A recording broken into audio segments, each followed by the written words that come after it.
Guys আপনাদের জন্য আজ নিয়ে এলাম ভিজি কুলার বা ডিপ ফ্রিজের কন্ডেন্সার। অ্যাকচুয়ালি এটা লিক হয়ে গেছিল, তাই এটাকে রিপেয়ার করা হচ্ছে। কারণ রিপেয়ার না করলে বারবার গ্যাস বেরিয়ে যাচ্ছে। দেখতেই পাচ্ছেন এখানে লিক হয়েছে,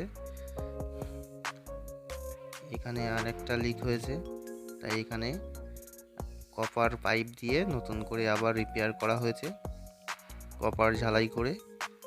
তো গাইস আপনাদের জন্য এই কন্ডেন্সার রিপেয়ারিংয়ের এই ছোট্ট ভিডিও নিয়ে এলাম। আপনারা না কেটে পুরো শেষ পর্যন্ত দেখবেন। Thank you.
গাইস এই থেকমসের কম্প্রেসার, এটা হলো সাকশন।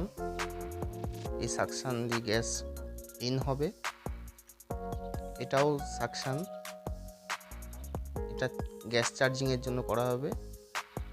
এটা হলো ডিসচার্জ, এখান থেকে গ্যাস ডিসচার্জ হবে। এই থেকমসের কম্প্রেসার R134A গ্যাস থাকবে। আপনারা এটা চাইলে হাইড্রোকার্বন চার্জ করতে পারেন, কোনো সমস্যা নেই। সিঙ্গেল ডোর ফ্রিজের কম্প্রেসার অ্যান্ড 110 লিটার ডিপ ফ্রিজের জন্য এটা ব্যবহার করা যেতে পারে। এটা আপনাকে দেখতে হবে যে কোন জায়গায় ইউজ করতে হবে, স্পেসিফিকেশন আছে, ঠিক আছে। থেকমসের কম্প্রেসার, সিরিয়াল নাম্বার দেওয়া আছে।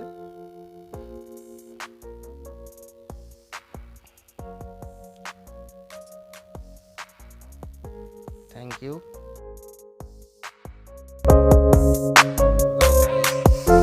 এটা বায়োমেটাল অ্যান্ড থার্মাল ফিউজ। এটা আপনার ডবল ডোরে ইউজ হয় এবং এটা আপনার এর মধ্যে টেম্পারেচার কন্ট্রোলারের কাজ করে। কারণ যখন ডিপে বেশি পরিমাণ আইস জমে যায় তখন এটা মেল্টিং করতে সাহায্য করে।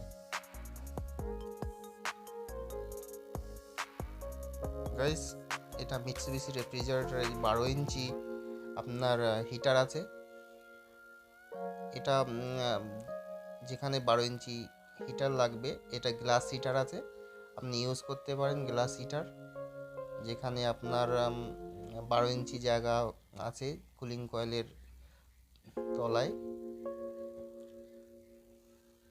এই গ্লাস হিটার